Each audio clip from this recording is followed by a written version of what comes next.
इस कार्यक्रम के पुण्यार्चक हैं श्री कंवर लाल जी, महावीर प्रसाद जी पाटनी, आर के ग्रुप, मदनगंज, किशनगढ़, राजस्थान।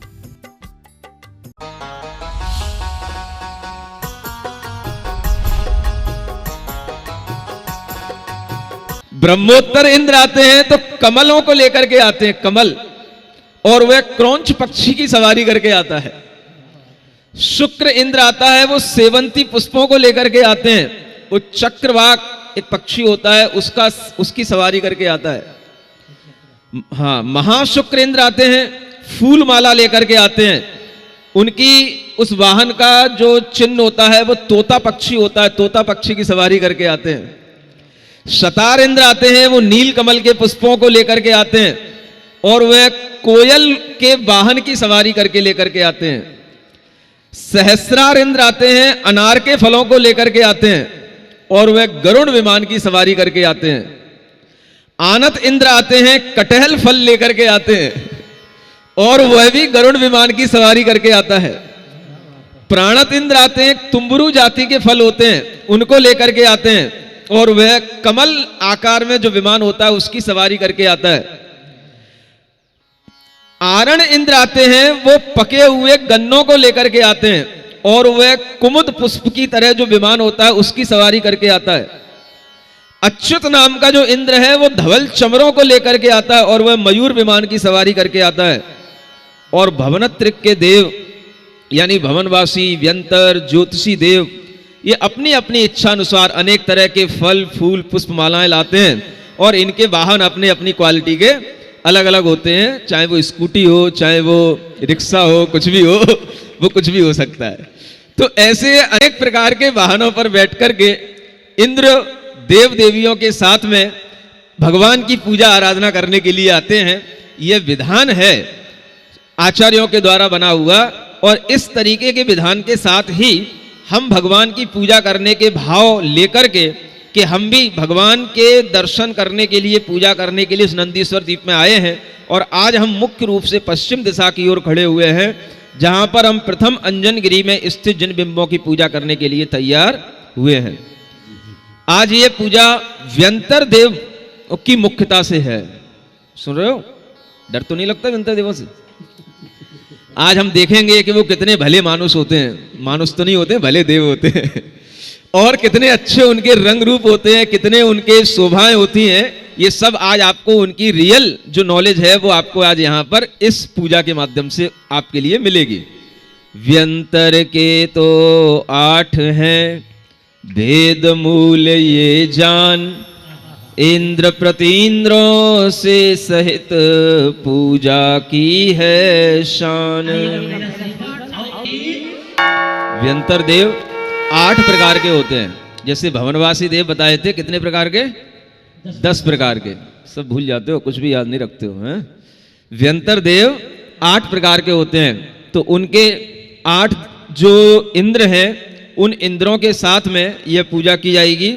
और इनके यहाँ पर भी एक एक देवों की जो फैकल्टी है उसमें 2-2 प्रकार के इंद्र होते हैं। तो उसी तरह से यहाँ पर ये पूजा में उनके नाम लिए जा रहे हैं। ओम हरि मरम, ये धवल वर्ण से शोभित किम पुरुष व्यंतर देव पूज्य जिन चैत्याय नमः स्वाहा। ओम हरि मरम, स्वर्ण वर्ण देव शोभित गंधर्व व्यंतर देव पूज्य जिन चैत्याय नमः स्वाहा। ओम हरि मरम, स्वर्ण वर्ण देव शोभित राक्षस व्यंतर देव पूज्य जिन चैत्याय नमः। ओम हरि मरम, पंक वर्ण देव शोभित पिशाच व्यंतर देव पूज्य जिन चैत्याय नमः।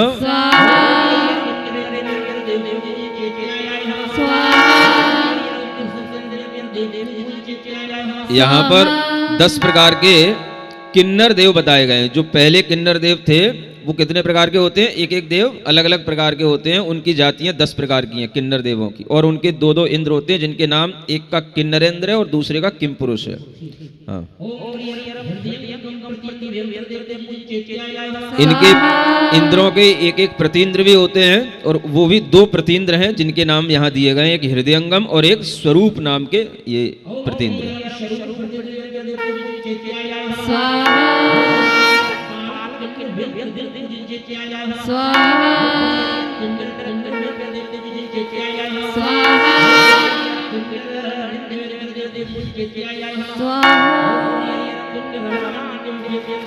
किन्नर निंद व्यंतर देव,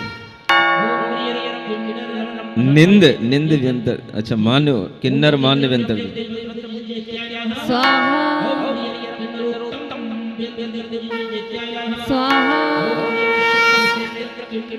अब यहां से किम पुरुष देवों के 10 भेद शुरू होते हैं।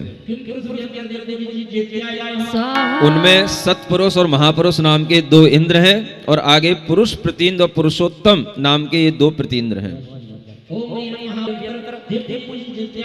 ओम ह्रीं हरम अति पुरुष किम पुरुष व्यंतर देव पूज्य जिनचैत्याय नमः। ओम ह्रीं हरम मरुद्देव किम पुरुष व्यंतर देव पूज्य जिनचैत्याय नमः। ओम ह्रीं हरम यशोमंत किम पुरुष व्यंतर देव पूज्य जिनचैत्याय नमः। यहाँ से महोरग जाति के जो देव हैं उनके 10 भेद प्रारंभ होते हैं। उनमें भी 2 इंद्र हैं, एक का नाम अतिकाय है और एक का नाम महाकाय है। और उनके जो प्रतीन्द्र हैं वो भुजग और भुजग शाल्य नाम के 2 प्रतीन्द्र होते हैं। ओम ह्रीं हरम महाकाय इंद्र महोरग व्यंतर देव पूज्य जिनचैत्याय नमः।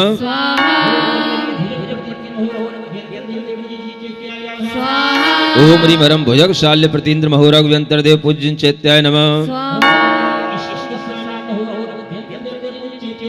ओम ह्रीं हरम मनोहर मनोरग व्यंतर देव पूज्य जिनचैत्याय नमः। ओम ह्रीं हरम महासुर महोरग व्यंतर देव पूज्य जिनचैत्याय नमः। ओम ह्रीं हरम प्रियदर्शी महोरग व्यंतर देव जिनचैत्याय नमः।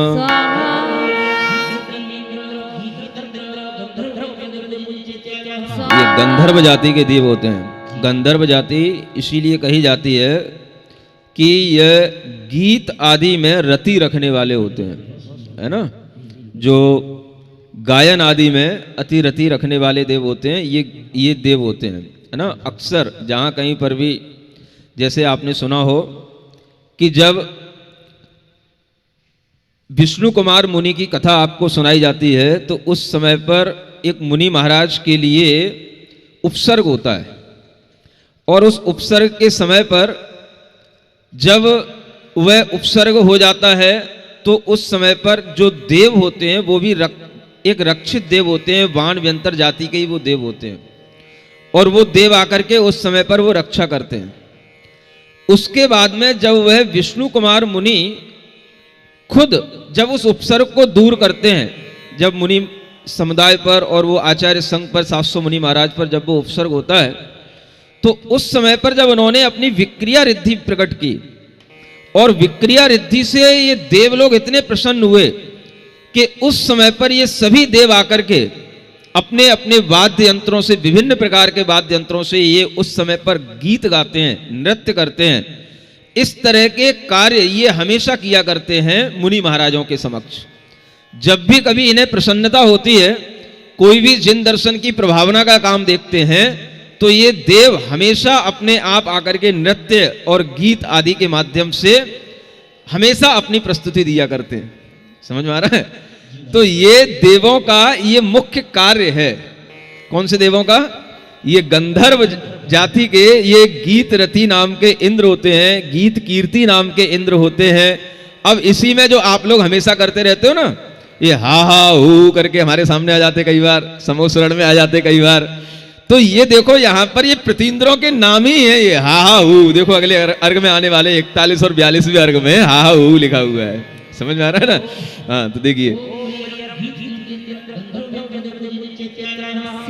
ओम ह्रीं हरम हा हा प्रतीन्द्र गंधर्व व्यंतर देव पूज्य जिनचैत्याय नमः।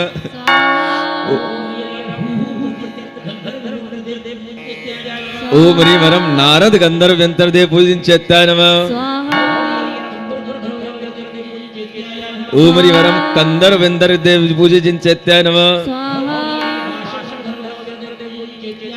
ओम ह्रीं हरम महास्वर गंधर्व व्यंतर देव पूज्य जिनचैत्याय नमः। ओम ह्रीं वरम। अब देखो यहाँ से यक्षों के नाम शुरू होते हैं। जो है आप यक्ष यक्षिणियों के नाम लेते हैं जो भगवान के समक्ष है ना एक तरह से द्वार पर तैनात होते हैं, और इन यक्ष और यक्षिणियों से भी तीर्थंकरों की एक अपनी अलग अलग पहचान बनती है, या यूं कहें कि हर एक तीर्थंकर के अलग अलग यक्ष और यक्षिणी होते हैं, है ना। तो वो यक्ष देव भी यही व्यंतर जाति के होते हैं।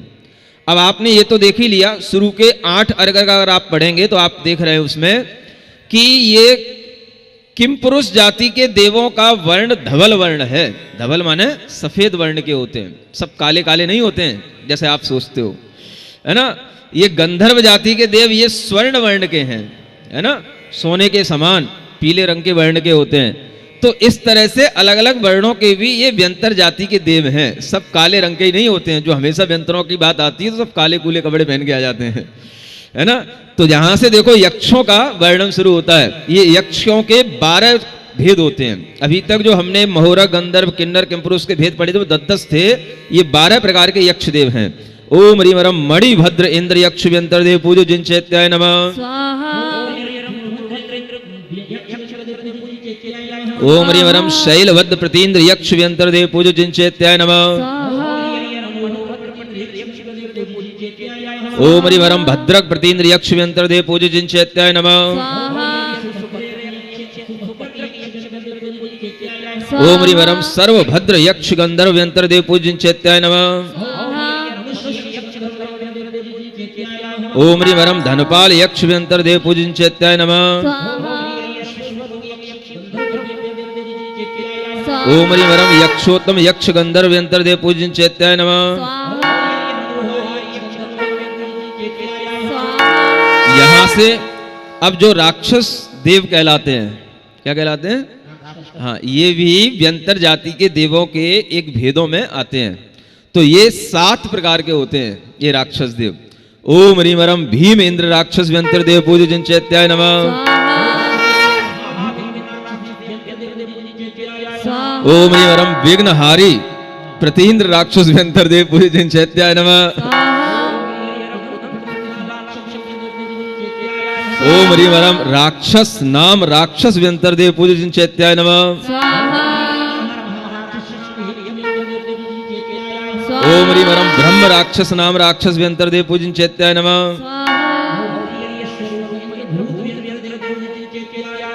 ओम ह्रीं वरम प्रतिरूपेंद्र भूत व्यंतर देव पूज्य जिन। यहाँ से भूत देवों का वर्णन शुरू होता है, ये भी 7 प्रकार के होते हैं। ओम ह्रीं वरम प्रतिरूपेंद्र भूत व्यंतर देव पूज्य जिन चैत्याय नमः। ओम ह्रीं वरम प्रतिभूत प्रतीन्द्र भूत व्यंतर देव पूज्य जिन चैत्याय नमः। इनका ओरिजिनल कलर भी काला ही होता है। भूत नाम के जो देव होते हैं ये कृष्ण वर्ण के ही होते हैं। ओम ह्रीं वरम प्रच्छन्न नामक भूत व्यंतर देव पूज्य चैत्याय नमः। इसके अतिरिक्त यहाँ से पिशाच देवों का वर्णन होता है, ये 14 प्रकार के होते हैं। ओम ह्रीं वरम महाकाल इंद्र पिशाच व्यंतर देव पूज्य जिन चैत्याय नमः। ओम ह्रीं वरम कूष्मांड प्रतीन्द्र पिशाच व्यंतर देव पूज्य चैत्याय नमः। ओम ह्रीं वरम यक्ष नामक पिशाच व्यंतर देव पूज्य जिन चैत्याय नमः।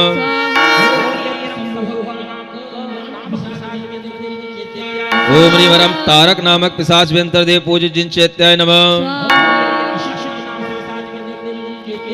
ओम ह्रीं वरम शुचि नामक पिशाच व्यंतर देव पूज्य जिन चैत्याय नमः। ओम ह्रीं वरम देह नामक पिशाच व्यंतर देव पूज्य जिन चैत्याय नमः। ओम ह्रीं वरम पूर्ण नामक पिशाच व्यंतर देव पूज्य जिन चैत्याय नमः।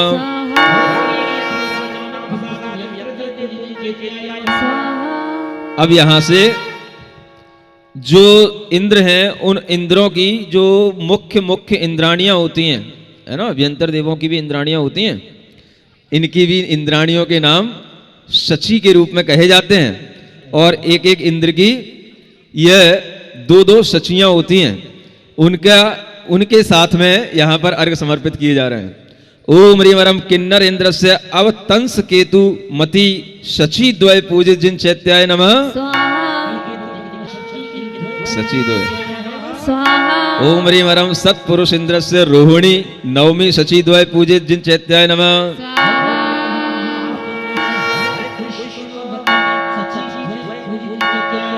ओम ह्रीं वरम अतिकाय इंद्रस्य भोगा भोगवती सची द्वय पूजित जिन चैत्याय नमः स्वाहा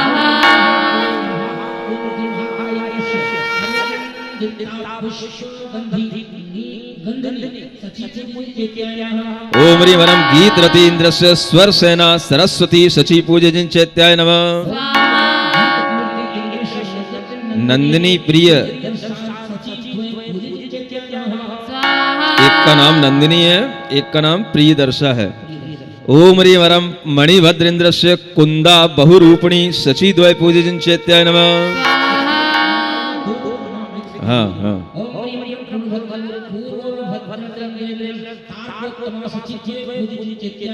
ओम ह्रीं वरम भीमेन्द्रस्य वसुमित्रा सुपद्मा सची द्वय पूजित जिन चैत्याय नमः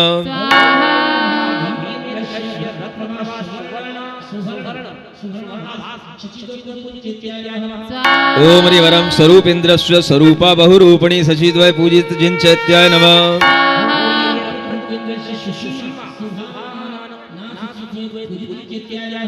शुभानना, क्या नाम है? शुभानना है ना, आनना। हाँ, आनन माने होता है मुख, जिसका मुख शुभ हो उसको बोलते हैं शुभानना, है ना, अच्छा नाम है। सुसीमा तो नाम होता ही है शुभानना है ना, अन्य अन्य नाम रखते रहते हो। आनना नाम रखो तो कुछ मतलब भी होता है, आनन माने मुख होता है, अन्य मान्य का तो कोई मुख मतलब ही नहीं होता है ना। काल इंद्र से कमला देवी कमल प्रभा महादेवी द्वय पूजे जिन चैत्याय नमः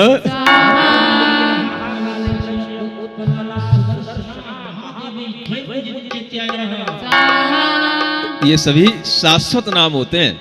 आप ये ना समझें कि इस समय पर जो देवियां हैं उन्हीं को पुकार रहे हैं, ये शाश्वत है। उस देवों की जाति में जो कोई भी उत्पन्न होगा उनके यही नाम वहां पर हमेशा रहेंगे, है ना। क्योंकि जैसे सौधर्म इंद्र हैं, ऐशान इंद्र हैं, तो ये नाम शाश्वत हैं। जो भी वहां पर इंद्र बन करके बैठ जाएगा उसका नाम सुधर्म इंद्र ही कहलाएगा, उसकी सभा का नाम सुधर्मा सभा कहलाती है। तो उस सभा का सभापति वह सुधर्म नाम का इंद्र होता है। तो ये शाश्वत नाम है। ऐसे शाश्वत नाम जिनका उच्चारण भी हमें भगवान की वाणी से ही प्राप्त हुआ है। ये नाम अगर हमें भगवान के द्वारा नहीं बताए जाते तो हमें कभी भी ये नाम ज्ञात नहीं होते। तो इन नामों का भी उच्चारण करने में आपको ये नहीं सोचना है कि हम व्यंतर देवों के नाम ले रहे हैं या हम व्यंतर देवों को बुला रहे हैं। इन नामों को भी बड़े बड़े महान आचार्यों ने, यति वृषभ जैसे महान आचार्य तुलोय पंडित के एक रचयिता हैं, उन्होंने इन नामों को लिखा है और ये नाम भगवान के मुख से निकले हैं।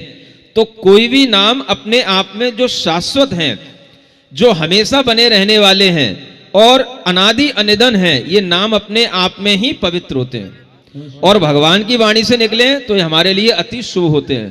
तो हम यहाँ पर एक तरह से भगवान की वाणी का आदर कर रहे हैं कि भगवान ने अपनी वाणी में जैसे जैसे व्यंतर आदि देवों का स्वरूप बताया है हम वैसा ही मान रहे हैं। एक बार आचार्य महाराज से किसी ने पूछा कि महाराज आप देवादिदेव की बातें तो करते हैं, देवताओं को नहीं मानते क्या? तो आचार्य महाराज ने कहा कि देवताओं को जितना हम मानते हैं उतना कोई दुनिया में नहीं मानता। क्या मतलब हुआ महाराज?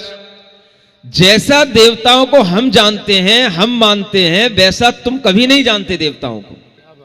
यानी देवताओं का जो स्वरूप जैसा है वैसा हम जानते हैं और जब भी कभी देवों का वर्णन आता है देवा चतुर निकाया तो हम उसकी विस्तृत व्याख्या करते हैं। हम देवों को अगर नहीं मानते होते तो उनकी व्याख्या कैसे करते? तो देवों को हम मानते हैं, आपको देव मानने में आते हैं, वो आप अपने तरीके से देव मानते हो। लेकिन देवों को सही ढंग से मानने का मतलब यह है कि उनका सही ढंग से ज्ञान होना। मान्यता का मतलब यह नहीं है कि उनकी पूजा करते रहना, उनको अपनी पूजा में शामिल कराना। हम भी पूजा करने जा रहे हैं, आपके माध्यम से पूजा होती है, हम भी आपके साथ शामिल हो रहे हैं या आप हमारी पूजा में शामिल होइए। पूजा में अगर आप उनको शामिल कर रहे हैं तो इसका मतलब है कि आप उन देवों का अवर्णवाद नहीं कर रहे हैं। समझ में आ रहा है? अवर्णवाद एक चीज होती है। अवर्णवाद का मतलब होता है कि जिसका जैसा स्वरूप है उसको उसी रूप में मानना। अगर मान लो कोई भी क्षेत्रपाल आदि आप बनाते हैं, मंदिरों में बने रहते हैं, समझ आ रहा है? आप उनको देखो कैसे बनते हैं। वो शुरू होते हैं, एक नारियल जटा कहीं पे रख दो, उसके ऊपर लाल रंग का सिंदूर लगाना शुरू कर दो, समझ आ रहा है? और वही सिंदूर लगाते लगाते बढ़ते बढ़ते बढ़ते बढ़ते वो जैसी आकृति बन जाए वो क्षेत्रपाल बन गए। समझ में आ रहा है? अब ये क्षेत्रपाल का क्या रूप हुआ? ये कोई देव का कोई रूप है क्या? ये कहलाता है अवर्णवाद। यानी जिसमें जिस तरीके के दोष नहीं है आप उन्हें उसमें वो दोष दिखा रहे हैं। तो जितना भी हम ये देवी देवताओं की परिकल्पना अनेक अनेक रूपों में करते हैं, ये हम उन देवताओं को गुस्सा करते हैं, क्योंकि वो देखेंगे ये हमारा रूप कैसा बना के रखा है इन्होंने, हमारा नाम ये किस रूप में ले रहे हैं, हमको किस रूप में मान रहे हैं। तो वो जितना तुम देवों को उस रूप में मानोगे उतना ही वे तुम्हारे ऊपर आके चढ़ेंगे और तुमको क्या करेंगे? फुटबॉल की तरह उछालेंगे तुमको। समझ में आ रहा है? हाँ, तो देवताओं को देवताओं के स्वरूप के साथ मानोगे तो वो प्रसन्न होंगे कि देखो कम से कम ये सम्यक ज्ञानी लोग हैं जो सम्यक ज्ञान से इतना जानते हैं कि ये हमारे नाम है, ये हमारा स्वरूप है और हमको सही रूप में मानते हैं। तो वास्तव में देवताओं को सही रूप में मानने वाले साधु पुरुष होते हैं, मुनि महाराज होते हैं, और हम लोग जितना उनको सही रूप में मानते हैं उतना आप लोग कभी उनको सही रूप में मान नहीं सकते। समझ में आ रहा है? इसलिए हमेशा ध्यान रखो, देवताओं का स्वरूप अपने आप में सर्वांग सुंदर होता है।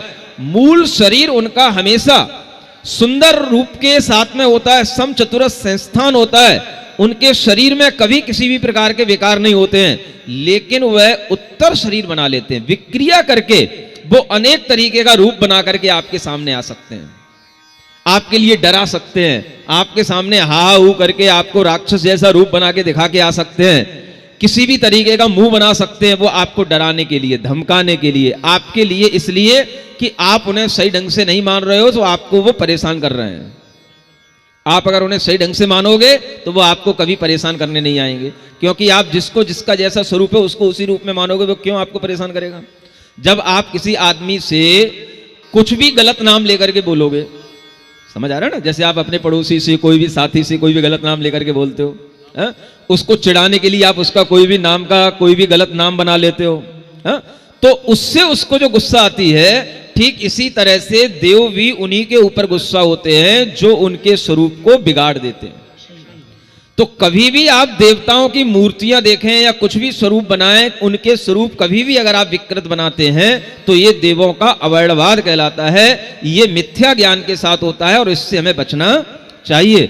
इसलिए हमें कहीं पर भी कोई भी क्षेत्रपाल हो, कोई भी देव हो, देवियां हो, उनके कभी भी अगर विकृत रूप दिखाई दे तो हमें सोच लेना चाहिए ये इनके स्वरूप नहीं है। लोग भले ही इनको मान रहे हैं, पूजा कर रहे हैं, ये सब इनकी अज्ञानता है। सकल देव पूजो जिन चैत्य नमः। अब ये व्यंतर देव भी जैसे कल बताया था, भवनवासी देव खर भाग और पंख भाग में रहते हैं पृथ्वी के नीचे, यहां पर भी इनके आलय बने होते हैं और ये पूरे द्वीप समुद्रों में इनका फैलाव है। ये व्यंतरों की संख्या भवनवासी देवों से बहुत ज्यादा है, ये असंख्यात संख्या में होते हैं। भवनवासियों की संख्या तो 7,72,00,000 बताई थी, इनकी संख्या असंख्यात होती है। तो ये जितने भी असंख्यात द्वीप और समुद्र हैं उन सब में इनके फैलाव रहता है। अच्छे अच्छे रम्य स्थान ये सब घेरे रहते हैं, और यहां कहीं पर भी जहां पर ये अच्छे उद्यान दिखाई देते हैं, गार्डन दिखाई देते हैं, बड़े बड़े वृक्ष दिखाई देते हैं, पुराने वृक्ष होते हैं, उन पर ये अपनी उत्तर विक्रिया शक्ति से आकर के खेलने लग जाते हैं। अपना खेलने का अगर ये स्थान बना लेते हैं तो ये उनका स्थान बन जाता है, लेकिन ये उनका मूल स्थान नहीं होता है। समझ में आ रहा है? मूल स्थान तो इनका जहां जन्म हुआ है वो उत्पाद सैया ही उनका मूल स्थान होती है, लेकिन अपने उत्तर शरीर बना करके ये खेलने में कहीं भी मस्त हो सकते हैं। तो कई तरह के जो घने वृक्ष होते हैं, पीपल के वृक्ष हैं, अनेक तरह के ये जो बट वृक्ष हैं, इन वृक्षों पर आकर के भी ये अपनी क्रीड़ाएं करते हैं देव देवियों के संग में। इसलिए कहा जाता है कि जब भी कभी आप ऐसे वृक्षों के निकट जाएं तो वहां पर कोई भी अपने शरीर की अशुद्धि आदि ना करें। समझ आ रहा है? क्योंकि इन देवों को बुरा लगेगा अगर ये वहां पर खेल रहे होंगे, बैठे होंगे और आप वहां जाकर के किसी भी तरह की गंदगी करेंगे तो इनको बुरा लगेगा और वहीं से आपके पीछे पड़ जाएंगे। घर तक आओगे फिर ये आपको पता पड़ा, घर पे आए मेरी बेटी की आंखें चढ़ी क्यों है, है ना? जब से वो कहीं से घूम के आया है, मेरी बेटी का जो है बिल्कुल अब सिर घूमता ही रहता है। ये सब जो होने लग जाता है, ये अपना प्रभाव दिखाने के लिए करते हैं कि तुमने हमारे साथ में गलत व्यवहार किया। आ रहा समझ में? इसलिए आपको हमेशा कहा जाता है, किसी भी पुराने स्थान पर जाओ, खंडहर स्थान में जाओ, किसी भी पुराने वृक्ष आदि के निकट जाओ, तो हमेशा जाते हुए वहां पर अगर तुम्हें भी कुछ खेलना कूदना हो तो थोड़ी देर के लिए वहां पर बैठना भी हो तो पहले वहां पर निश्चय बोलना। क्या बोलना? हाँ, ये अगर निश्चय बोल दिया तो ये आपकी भाषा समझ लेंगे कि हाँ ये हमारे लिए कुछ समझते हैं, माने हमारे कहीं आहट इनके अंदर है, ये हमको बहुमान नहीं दे रहे हैं, लेकिन ये जानते हैं कि यहां पर देव हो सकते हैं, इसलिए क्या कह रहे हैं? निश्चय माने आप यहां अगर हो तो यहां से हट जाओ, थोड़ी देर के लिए हम भी यहां पर आकर के बैठना चाहते हैं। ये उनके लिए शब्द है। अगर ऐसा करके आप बैठे तो कुछ नहीं होगा, उठ करके आओ, अस्सई माने अब आप वापस बैठ जाओ, हम अपना खेल कूद के हम जा रहे हैं, अब आप खेलो कूदो, माने अस्सई माने अब आप बैठो। समझ में आ रहा है? तो ये अगर हम कहीं पर भी जाकर के इस तरीके से बोलते हैं, कोई भी अनजान स्थान पर, तो हम इस तरह से अपने आप को बचा करके रख सकते हैं। और जो लोग नहीं जानते हैं तो पता पड़ता है कहीं से पिकनिक बना करके आए, और जब से बेटी पिकनिक घूम करके आई है तब से आकर के उसका दिमाग भी घूम रहा है, तो उसके ये कारण होते हैं, है ना? चलिए,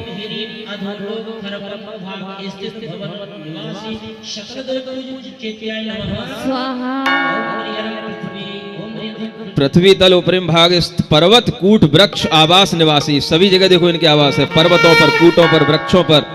इस सकल देव पूज्य जिन चैत्याय नमः। ओम रिवरम पुर भवन आवास, इससे सकल व्यंतर देव पूज्य जिन चैत्याय नमः।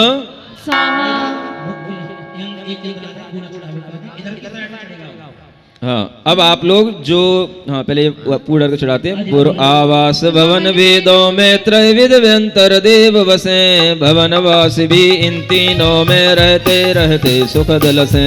असुर कुमारों का भवनों में ही रहना होता सुख से, भाव सहित में भी पूजा प्रभु मुक्ति मिले चिर भव दुख से।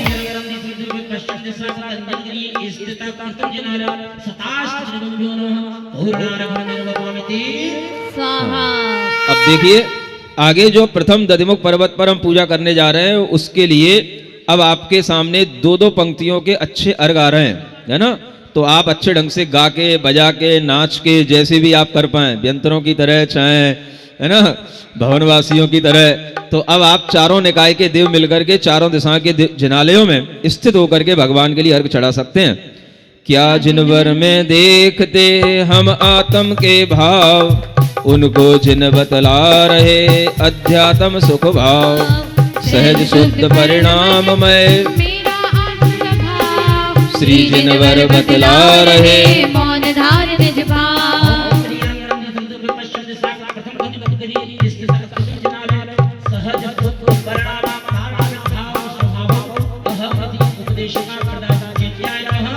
कल आपको सैद्धांतिक अर्घ चढ़ाए थे, आज आप अध्यात्म की बातें सुनेंगे, आध्यात्मिक अर्घ चढ़ाएंगे। भगवान को देख करके हमें क्या पता पड़ता है?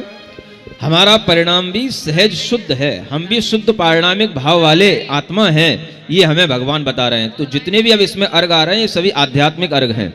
सहज शुद्ध आनंदमय मेरा आत्म स्वभाव, श्री जिनवर बतला रहे मौन धार निज भाव।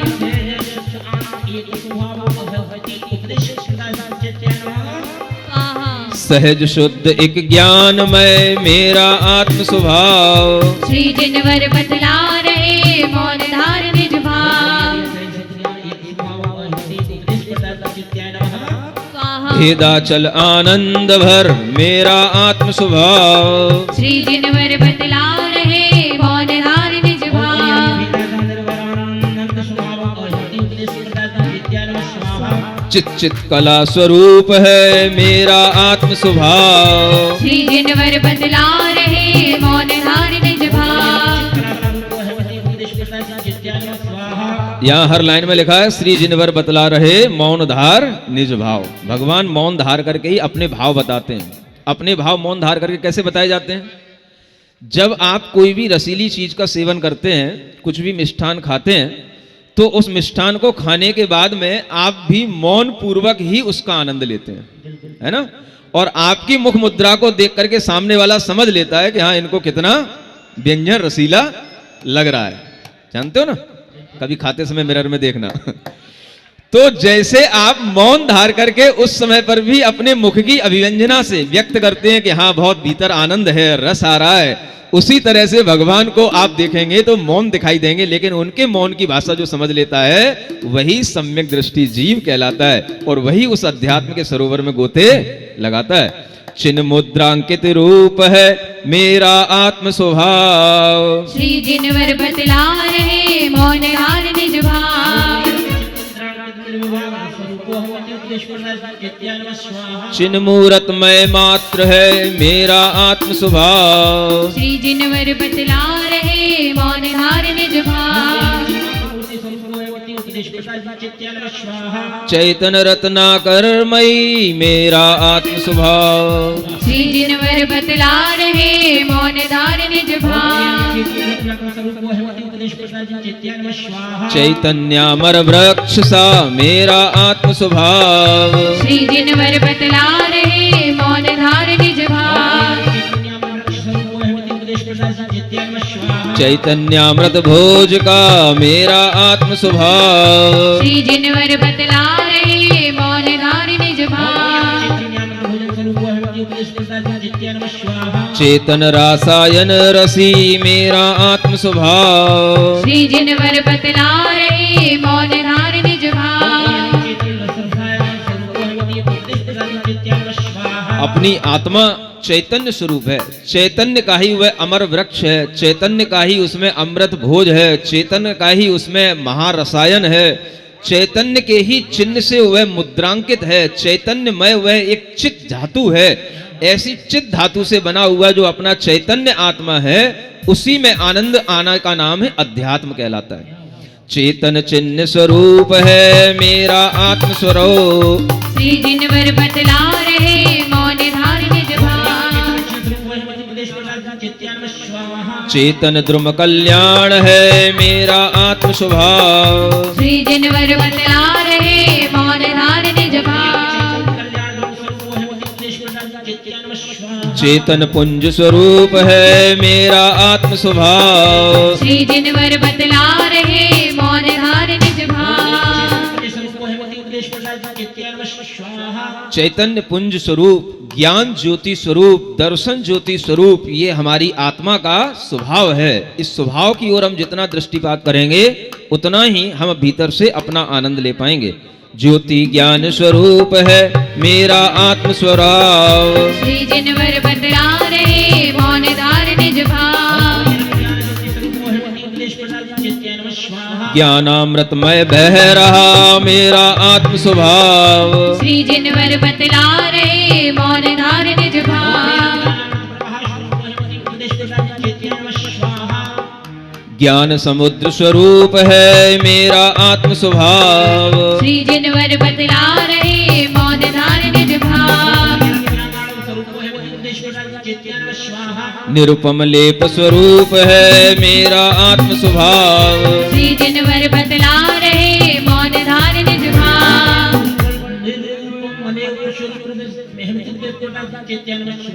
नित निरवध्य स्वरूप है मेरा आत्म स्वभाव, श्री जिनवर बतला रहे मौन धार निज भाव। अति विशुद्ध चिन्ह मात्र है मेरा आत्म स्वभाव, श्री जिनवर बतला रहे मौन धार निज भाव। शुद्ध अखंड अमूर्त है मेरा आत्म स्वभाव, श्री जिनवर बतला रहे मौन धार निज भाव। एक एक अर्घ पर अगर आप ध्यान देंगे तो आपको समयसार ग्रंथ पढ़ने की जरूरत नहीं पड़ेगी, पूरा समयसार इसमें समाया हुआ है।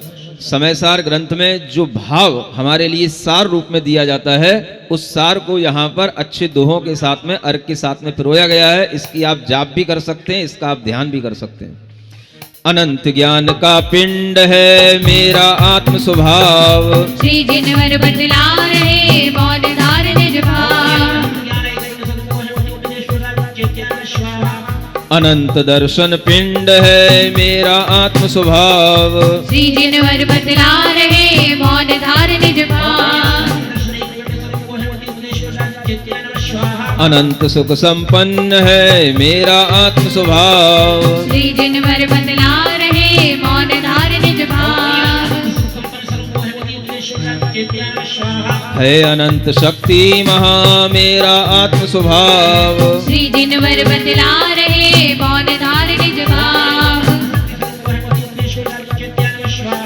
सहजानंद स्वरूप है मेरा आत्म स्वभाव। श्री जिनवर बतला रहे मौन धार निज भाव।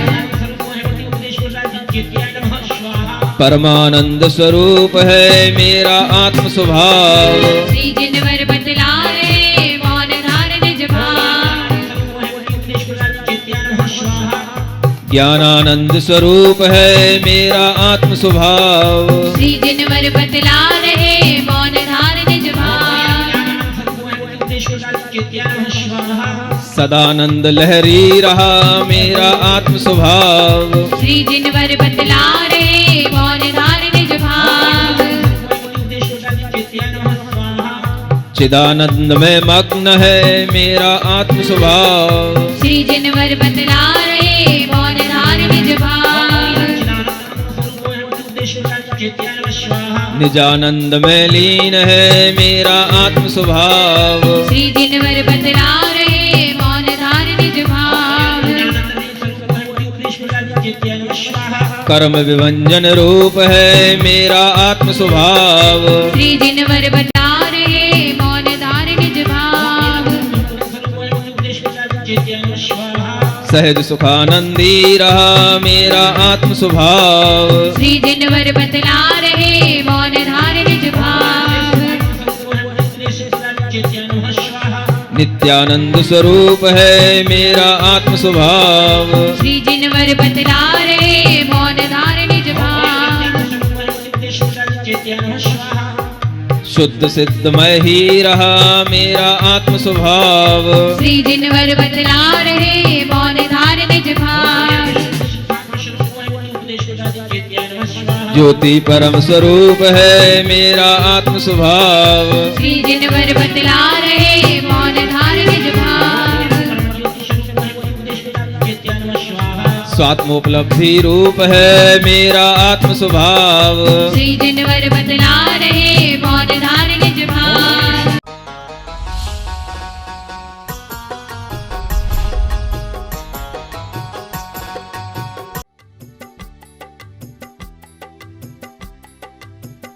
इस कार्यक्रम के पुण्यार्चक थे श्री कंवर लाल जी, महावीर प्रसाद जी पाटनी, आर के ग्रुप, मदनगंज, किशनगढ़, राजस्थान।